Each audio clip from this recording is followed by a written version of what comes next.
오늘은 하나님을 택한 사람들 10번째 시간 순종의 사람이라는 제목으로 출애굽기에 있는 말씀을 통해서 은혜 나누도록 하겠습니다. 오늘 다룰 인물은 모세입니다. 모세는 여러 차례 또 우리 말씀을 통해서 많이 접했으리라 생각합니다. 제 친구 중에도 모세라는 이름이 꽤 있습니다. 우리 신학교에 가서도 만날 수 있고요. 또 주변에 혹시 여러분들 중에 모세라는 이름을 가지신 분이 있는지 모르겠습니다. 부모님이 모세와 같은 신앙인이 되라라고 해서 그런 이름을 지어주셨다라고 생각을 합니다. 모든 위대한 인물이 그러하듯이 모세 신앙의 사람도 하루아침에 만들어진 것은 아니었습니다. 하나님께서 모세의 삶에 개입하시고 또 그와 함께 하셔서 하나님이 세우신 위대한 지도자로 세워 가시는 것을 보게 됩니다. 모세의 생애를 살펴보면 크게 세 가지로 나눌 수 있습니다. 애굽에서의 살았던 청년까지의 삶이 있고요. 그리고 애굽을 피신해서 광야에서 살았던 두 번째 시기가 있습니다. 그리고 마지막으로 하나님께 부름을 받아서 이스라엘 백성을 인도하여 살아간 지도자로서의 삶, 이 세 시기로 나누어진다라고 이렇게 말씀드릴 수 있습니다. 모두가 다 긴밀하게 연결되어 있어서 하나님께서 모세를 빚어가는, 그야말로 토기장이신 하나님께서 어떻게 모세를 다듬어 가시고 하나님의 일꾼으로 세워 가시는 과정이다라고 말씀드릴 수 있습니다. 모세는 처음 출생에서부터 아주 굴곡진 그런 삶을 살았습니다. 이 히브리 노예 인구가 갑자기 많이 증가하게 되니까 애굽의 왕 바로 왕이 아주 터무니없는 산하 제한 정책을 피게 되지요. 딸이 태어나면 그대로 두고 아들이 태어나면 히브리 노예 중에 아들들은 나일강에 버리라라는 그런 명령을 내린 것입니다. 요즘 기준으로 얘기한다면 그야말로 천일공노할 그런 어처구니 없는 명령이었지만 당시 고대 시대의 왕은 그럴 만한 힘과 권한이 있었습니다. 누구도 그 명령을 거절할 수 없었기에 모세의 부모도 아이를 나일강에 버리게 되죠. 여러분, 갓난 아이를 강에 버리는 부모의 심정이 어땠을까 한번 상상해 보시기 바랍니다. 어떻게 그 마음을 다 헤아릴 수 있겠습니까? 그런데 모세의 부모는 이 모든 일을 믿음으로 했다라고 말씀합니다. 시브리서 11장 23절의 말씀인데요. 같이 한번 읽어보겠습니다. 믿음으로 모세가 낳았을 때에 그 부모가 아름다운 아이임을 보고 석 달 동안 숨겨 왕의 명령을 무서워하지 아니하였으며, 아이를 버리면 악어가 득실되는 나일 강가에 잡혀 먹힐지도 모릅니다. 또 며칠을 굶었다간 그대로 굶어 죽을 수도 있을 그런 위험한 상황입니다. 하지만 모세의 부모들은 이 모든 악을 믿음으로 맞선다라고 말씀합니다. 더 이상 숨길 수 없는 지경이 되었을 때 아이를 갈대 상자에 넣고 역청을 발라 물이 새지 않도록 나일강에 조심스럽게 뛰어내립니다. 여러분, 한번 상상해 보시기 바랍니다. 믿음이 없다면 이 나일강은 죽음의 강과 다름이 없습니다. 슬픔이 지배하는 운명의 강입니다. 어떻게 이런 세상에 여기에 이렇게 태어나서 속절없이 죽어가는가, 눈물을 흘릴 수밖에 없는 슬픔의 강일 것입니다. 하지만 모세의 부모는 믿음으로 하나님이 하실 일을 기다리며 포기하지 않습니다. 믿음의 사람에게 이 강은 하나님이 역사하시고 섭리하시는 은혜의 강입니다. 부모의 믿음이 은혜의 통로가 되어서 기적을 만들어냅니다. 버려진 아이 모세는 애굽의 공주의 딸에게 건져져서 애굽의 왕자로 자라게 됩니다. 그리고 건져진 모세를 키우는 유모가 다름 아닌 모세의 친어머니 요게벳입니다. 하나님의 섭리가 아니고서는 도무지 설명할 수 없는 기적이 일어나게 된 것이지요. 모세가 자라나는 애굽이라는 나라, 어떠한 환경이었을까? 그리 신앙에 도움이 될 만한 그런 환경은 아니었습니다. 여러분, 오늘 우리 이 자리에 나오신 여러분들의 우리 신앙의 환경이 어떠한가 한번 잠시 생각해 보시기 바랍니다. 우리 이 자리에 많은 어르신들, 부모님들이 되어서 앉아 계시는데 여러분들 내가 신앙하는 또 신앙의 모습과 우리의 자녀들의 모습을 한번 잠시 생각해 보시기 바랍니다.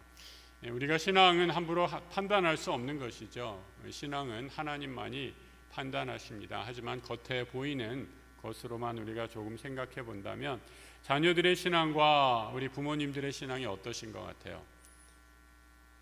자녀들의 신앙이 내 신앙보다 더 뜨겁다 하시는 분 혹시 계십니까? 그렇게 키운 자녀들이 있다면 굉장히 아주 자랑스러워 하시고 또 잘 키우신 거다 생각합니다. 그런데 우리 대부분의 자녀들은 우리 부모님들보다 신앙의 모습이 그렇게 잘 훈련되지 않고 또 먼 모습들을 보여줍니다. 근데 여러분, 한번 우리 이 자리에 계신 분들, 여러분의 부모님들은 어떠했는지 한번 생각해 보시기 바랍니다. 우리 자녀들의 할아버지 할머니들이 되겠죠. 여러분, 그 부모님들은 여러분의 신앙을 보고 어떻게 얘기하셨습니까? 야, 너희들은 대체 신앙이 왜 그러냐 이렇게 하면서 그런 얘기 혹시 들으신 적 없으십니까? 우리 때는 6.25 전쟁통에도 예배하고 열심히 한 번도 교회를 빠지지 않았는데 너희들은 왜 요즘에 신앙이 이렇게 살기 좋은데 살면서도 신앙이 뜨뜻미지근하냐, 뭐 이런 얘기들 혹시 들으신 분은 없는지 모르겠습니다. 애굽이라는 나라는 신앙을 갖기에 그렇게 좋은 환경과 여건이 아니었습니다. 신앙의 간절함을 갖고 있는 사람들도 없었죠. 예전에 우리 평양에서 평양 대부흥 운동이 일어났을 때 그때 한 자료를 본 기억이 있습니다. 그때 평양에서 사경회를 할 때 저 남도에서 일주일이 넘게 그 일본 말이죠, 구루마를 타고 이 수레를 타고 저 남도에서부터 일주일이 넘게 평양까지 올라와서 이 사경회에 온 식구가 참여했다라는 기록을 본 기억이 납니다. 얼마나 간절했으면 그랬을까요? 그런데 요즘에는 그런 간절함 다 오래된 시절의 추억입니다. 애굽이라는 나라에서 모세는 자라면서 그 어머니로부터 물려받은 신앙 어떠했을까? 아마도 그 신앙을 지키기가 쉽지는 않았을 것입니다. 그 당시 애굽이 어떠한 곳이었는지 성경에 아주 단편적인 짧은 구절이 있는데 애굽의 모습을 엿볼 수 있는 성경 구절이 하나 있습니다. 아브라함이 거하는 땅에 기근이 들게 되었을 때 아브라함이 어쩔 수 없이 애굽에 먹고 살기 위해 피신을 가게 되죠.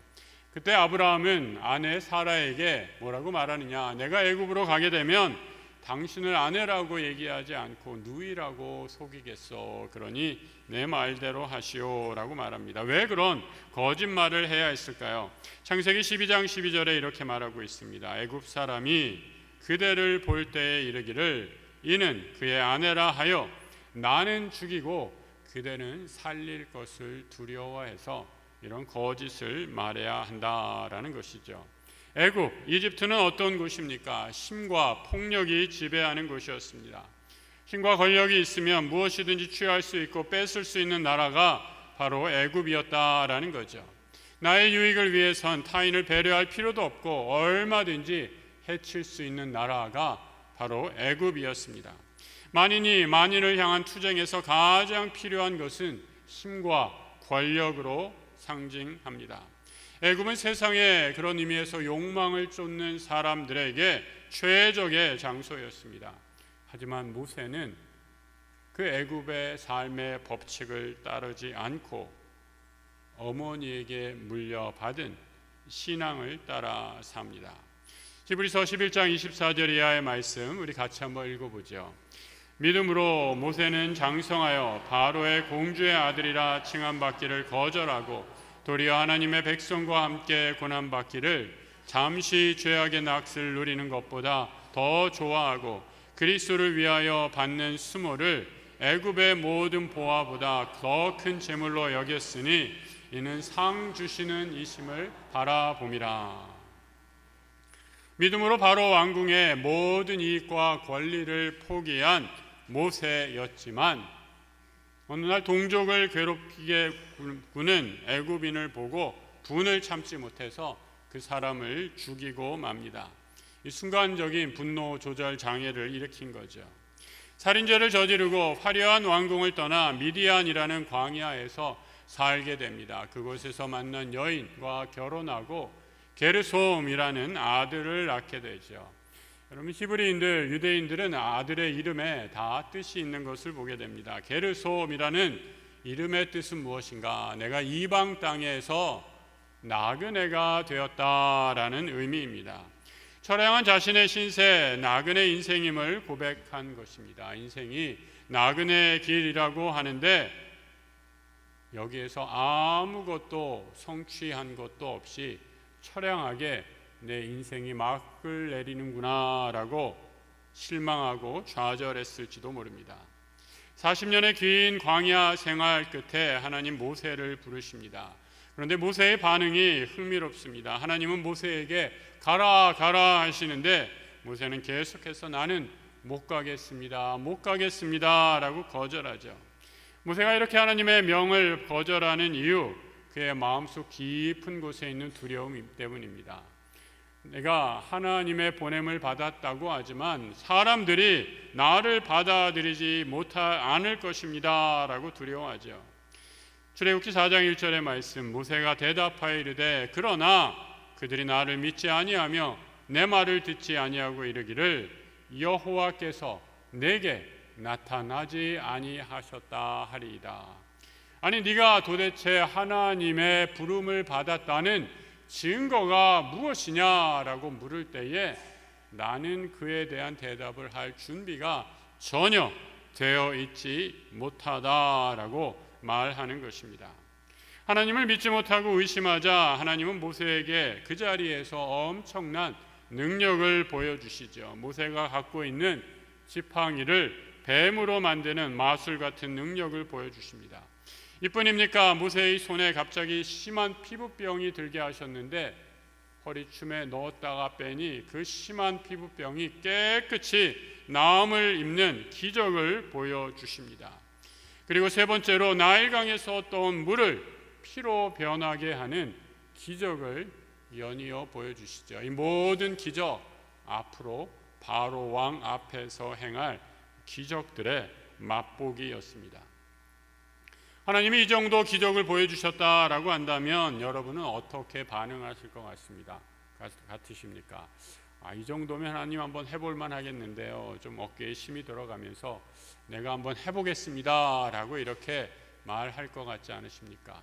그런데 모세는 여전히 하나님의 명을 거절하지요. 모세가 이르되 오 주여 보낼 만한 자를 보내소서라고 또 거절합니다.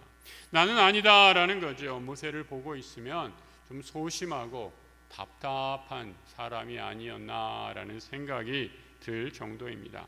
하나님 세 번이나 기적을 보여주시면서 가라 가라 가라 말씀하시는데도 모세는 아닙니다 계속해서 거절하고 있죠. 모세가 마지막에 이렇게 끝까지 거절하는 이유, 자신의 숨겨두었던 비밀을 하나님 앞에 이렇게 토로합니다. 모세가 여호와께 아뢰되 오 주여 나는 본래 말을 잘하지 못하는 자니이다. 주께서 주의 종에게 명령하신 후에도 역시 그러하니 나는 입이 뻣뻣하고 혀가 둔한 자입니다. 자신의 가장 숨겨둔 큰 열등감은 무엇입니까? 말을 못한다라는 겁니다. 사람들 앞에만 서면 주눅이 들어서 혀가 굳어지고 말을 제대로 할 수 없는 사람이 어떻게 지도자로서 이스라엘 백성 앞에 설 수 있겠습니까? 말하죠. 모세가 생각하기에 지도자의 가장 큰 덕목은 무엇이었는가? 사람들 앞에서 말을 잘해서 그 사람들을 설득할 수 있는 그런 설득의 능력을 갖고 있는 사람입니다. 하지만 자기 자신을 볼 때에 이런 덕목은, 이런 능력은 자신과는 너무나 거리가 먼 이야기이기에 나는 할 수 없습니다 라고 말하고 있는 거죠. 누구보다도 내 자신을 더 잘 아는 나의 한계를 말하고 있습니다. 이제 곧 11월이면 미국에서 대통령 선거를 한다 그러지 않아요? 여러분, 이제 대통령 선거를 하게 되면 우리나라도 그런 것 같은데 미국의 경우에 이 선거 전에 있는 대통령 후보들 간의 이 토론이 아주 큰 영향을 미치는 것을 보게 됩니다. 어떻게 말을 하고 어떻게 상대방의 논지를 제압하고 설득하느냐, 국민들이, 전국의 국민들이 지켜보는 가운데 선거의 향패를 결정하게 되죠. 말 못하는 사람, 말 한번 잘못했다가 당락이 결정될 수도 있습니다. 모세의 생각, 모세가 생각하는 나의 한계, 하지만 나는 전혀 말 잘하는 사람이 아닙니다 라고 말하는 거죠. 여러분, 우리가 생각할 때 착각하는 것이 있습니다. 내가 믿음이 좋고 잘 준비되어서 하나님이 나를 택해 주셨다 착각하죠. 그런데 분명히 기억하십시오. 성경에서 하나님의 택하신 종들은 다 치명적인 약점을 숨기고 있었습니다. 성경에 흠없는 믿음의 사람은 단 한 사람도 없습니다. 모자라도 한참 모자릅니다. 그럼에도 불구하고 하나님은 그 사람을 들어서 당신의 일꾼으로 세우시고 삼아 주시는 것을 보게 됩니다. 지난 수요일 날 지금 사무엘상 강해를 하고 있는데요. 사무엘상 16장에 다윗 왕에 대해서 살펴보았습니다. 이스라엘의 초대 왕이 사울 왕이었죠. 하나님께서 사울 왕에게 함께 하셔서 그를 왕으로 세웠지만 점점 하나님으로부터 멀어지게 됩니다. 그리고 마침내 사무엘 선지자를 통해서 하나님 새로운 결심을 발표하시죠. 내가 이새의 아들들 가운데 한 왕을 기름 부어 다시 세울 것이다 라고 말씀합니다. 사무엘 선지자가 아무런 예고도 없이 갑자기 이새의 집에 방문하게 됩니다. 이새가 그 당시에 아들이 7명이 있었는데 하나하나 다 마치 무슨 컨테스트를 하듯이 하나하나 걸어 나와서 사무엘 선지자 앞에 섭니다. 아주 잘생긴 아들이 있었습니다. 스펙이 좋은 아들도 있습니다. 능력이 좋은 아들도 있습니다. 그런데 하나님 사무엘을 통해서 말씀하실 때 이 모든 아들들이 다 아니다라고 얘기합니다. 사무엘 선지자가 묻죠. 또 없느냐라고 얘기할 때 이새가 사무엘에게 이렇게 답합니다. 막내가 하나 있는데 걔는 저기 지금 양이나 치고 있는 아이입니다 라고 말하죠.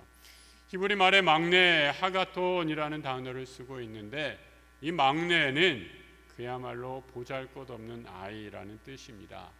후보 명단에도 들지 못하는 아이인데 이런 아이가 어떻게 하나님 나라 기름을 부은 왕으로 세워질 수 있겠습니까? 그 부모도 인정하지 않습니다. 아무도 이 아이를 왕에 될 만한 제목으로 여기는 사람이 없습니다. 특별히 공부를 하지도 않았습니다. 특별히 내세울 만한 것도 없습니다. 주특기라고는 하나도 없는데 보잘것없는 이 아이를 하나님이 기름 부어 세우시겠다 말씀합니다. 그 이유가 무엇일까요? 사도 바울이 고린도전서에서 그 이유를 이렇게 말씀해 주십니다. 우리 같이 한번 읽어보죠.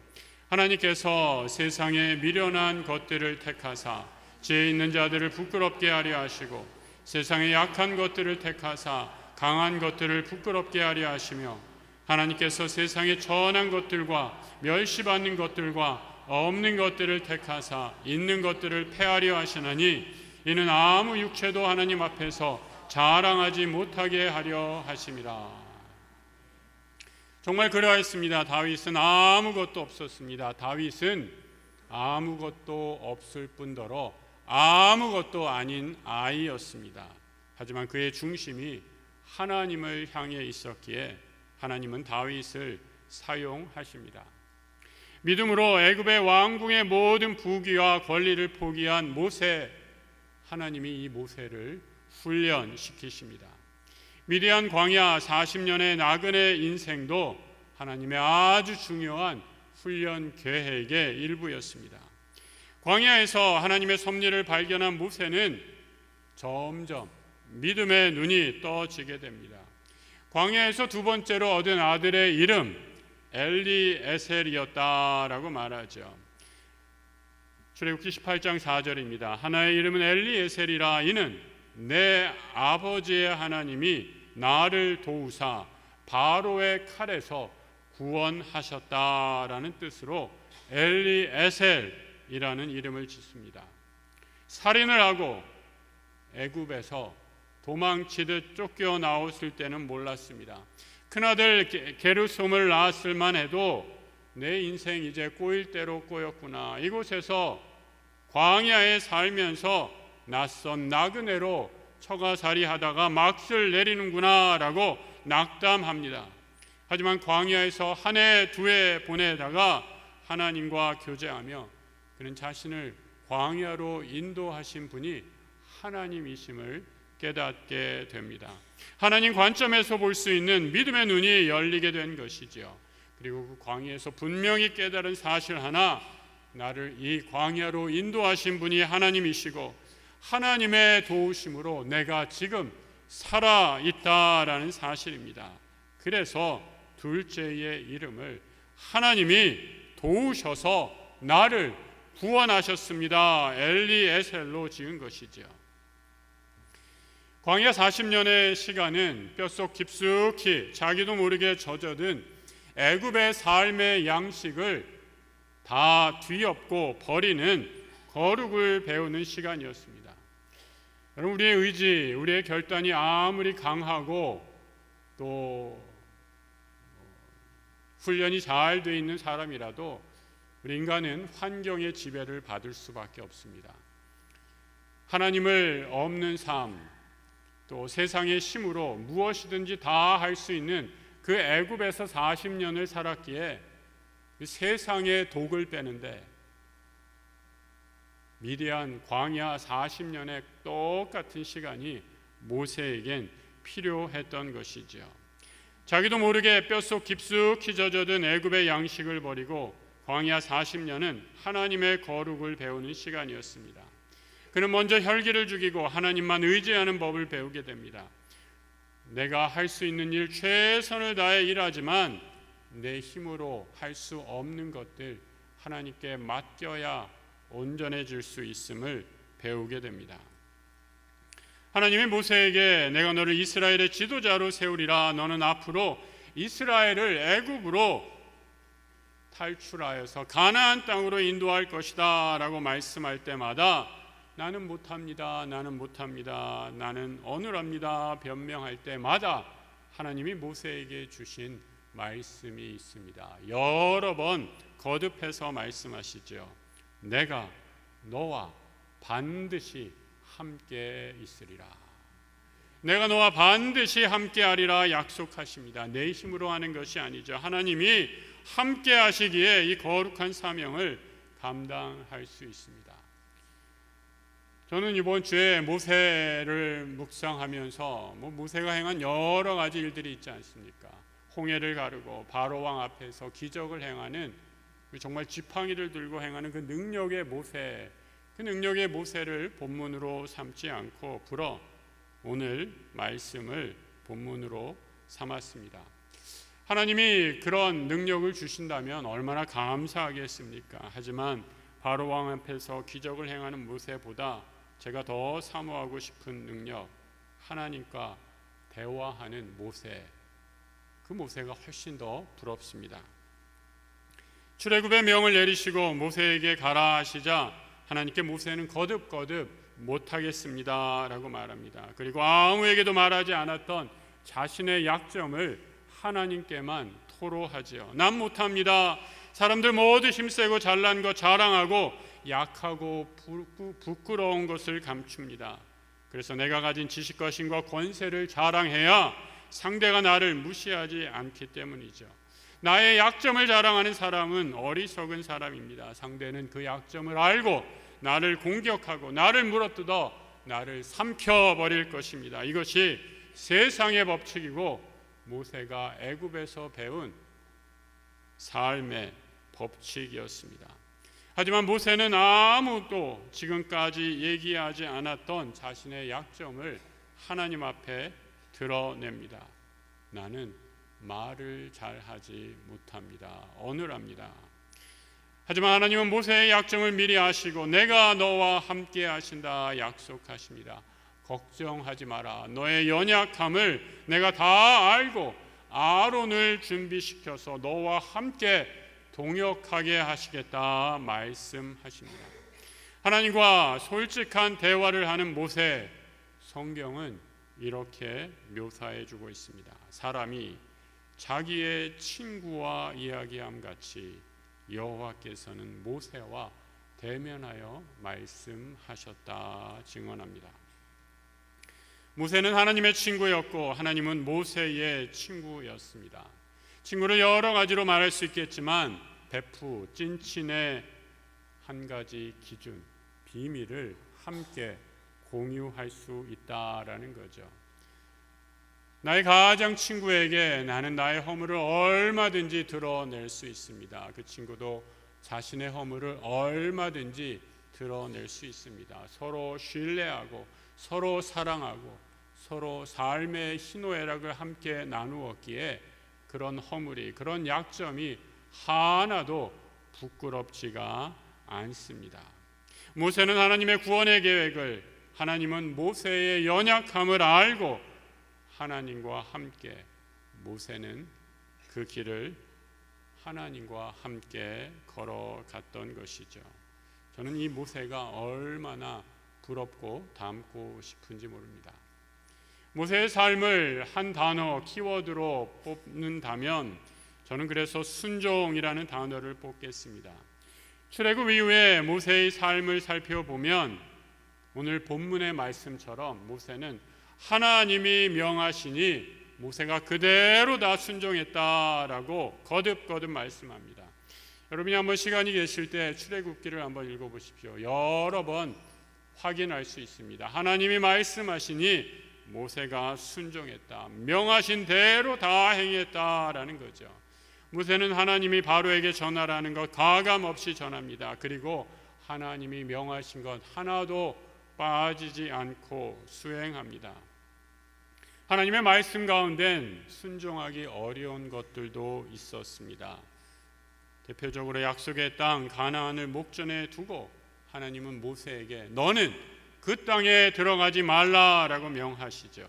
여호와께서 그에게 이르시되 이는 내가 아브라함과 이삭과 야곱에게 맹세하여 그의 후손에게 주리라 한 땅이라. 내가 내 눈으로 보게 하였거니와 너는 그리로 건너가지 못하리라.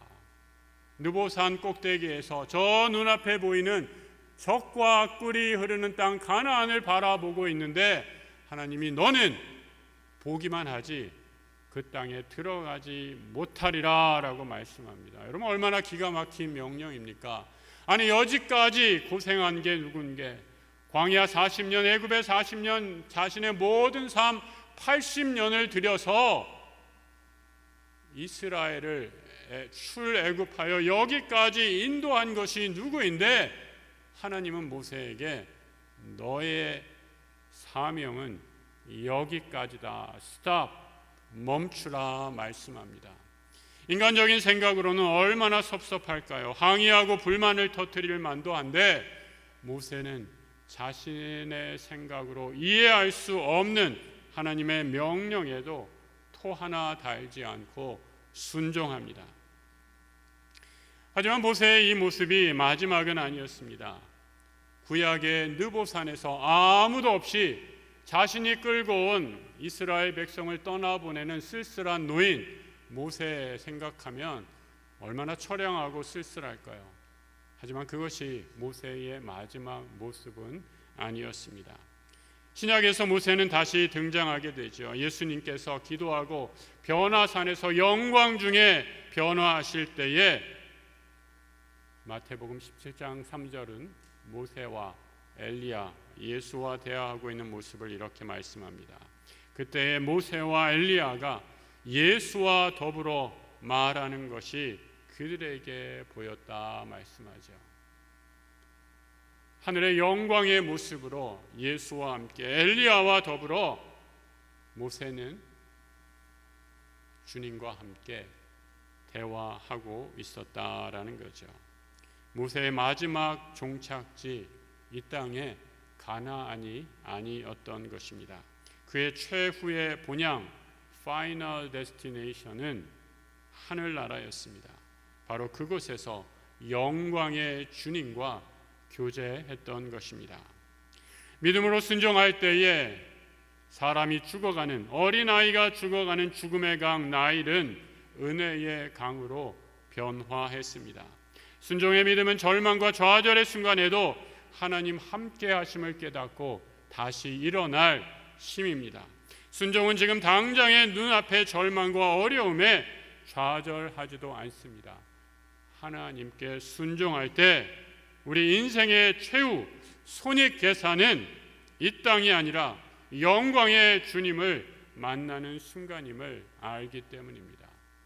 바로 그때에 하나님께서 우리의 모든 눈물을 닦아주시며 잘하였다 충성된 종아 칭찬하실 것입니다. 영광의 주님을 바라보며 우리는 묵묵히 이 말씀을 붙잡고 인내의 길을 걸어갈 수 있습니다. 약속을 믿고 순종하며 믿음의 길을 걸어가는 하나님 나라 주의 자녀들 되시길 예수 그리스도의 이름으로 축복합니다. 함께 기도하겠습니다. 하나님 아버지, 믿음의 사람, 순종의 사람 되게 하여 주옵소서. 천하보다 귀한 믿음 우리에게 선물로 주셨사오니 믿음의 주요 우리를 온전케 하시는 예수와 함께 말씀 따라 순종하는 믿음 허락하여 주옵소서. 지금 여기 눈앞의 좌절과 어려움으로 포기하지 않게 하시고 영원한 하나님 나라 상급을 바라보며 예수 그리스도로 인해 받은 수모와 고난조차도 세상의 그 어떤 보화보다 귀한 것으로 여기는 정금과 같은 순종의 믿음 우리에게 허락하여 주옵소서. 길이요 진리요 생명이신 우리 주 예수 그리스도 이름 받들어 기도드립니다. 아멘.